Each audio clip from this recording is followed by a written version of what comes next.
શું તમે જાણો છો કે ખોડિયાર માતાજી ધરતી પર કેમ અવતર્યા?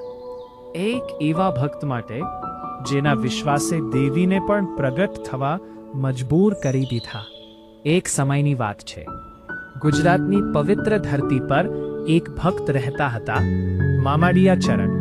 તેઓ ચારણ સમાજના હતા, સચ્ચા, નિષ્ઠાવાન અને માતાજીના અતિ પ્રિય ભક્ત. તેમના જીવનમાં કોઈ વસ્તુની કમી નથી. માન, સન્માન, સંપત્તિ બધું હતું. પણ એક દુઃખ એવું હતું જે તેમના દિલને દરરોજ તોડતું હતું. તેમને સંતાન ન હતું. વર્ષો પસાર થયા. આશા ધીમે ધીમે ઓછી થતી ગઈ. ગામના લોકો પણ હવે કહેવા લાગ્યા, મામાડિયા, હવે બધું ભગવાન પર છોડો. કદાચ આજ તમારું ભાગ્ય છે. પણ મામાડિયા ચારણે હાર માની નહીં. તેમના દિલમાં એક જ વિશ્વાસ હતો, મારી માતાને ક્યારેય ખાલી હાથે નહીં મોકલે.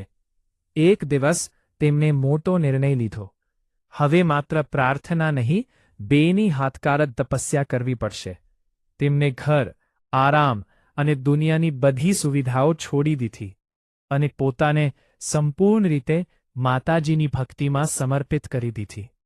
તેમને માત્ર એક જ નામ જપવાનું શરૂ કર્યું, હિંગલાજ માતા. દિવસ હોય કે રાત, ગરમી હોય કે વરસાદ, ભૂખ હોય કે તરસ, જપ ક્યારેય બંધ ન થયો. લોકો તેમને જોઈને હસતા. કેટલાક કહેતા, આટલી તપસ્યા કરીને શું મળશે?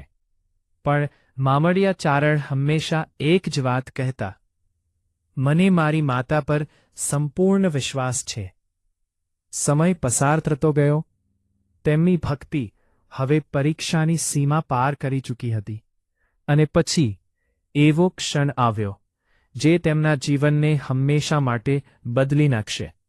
તેમની કઠોર તપસ્યાથી પ્રસન્ન થઈને માતા પ્રગટ થયા, દિવ્ય પ્રકાશમાં, શાંતિ અને શક્તિ સાથે.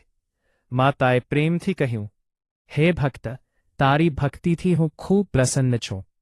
તારી ઈચ્છા પૂર્ણ થશે. તને સંતાનનો સુખ જરૂર મળશે. એ શબ્દો સાંભળતા જ મામડિયા ચારણના દિલમાં વર્ષોનું દુઃખ ઓગળી ગયો. આનંદના આંસુ તેમની આંખોમાંથી વહેવા લાગ્યા. અને આ જ ભક્તિના ફળ સ્વરૂપે પછી જન્મ લીધો. ખોડિયાર માતાજીએ.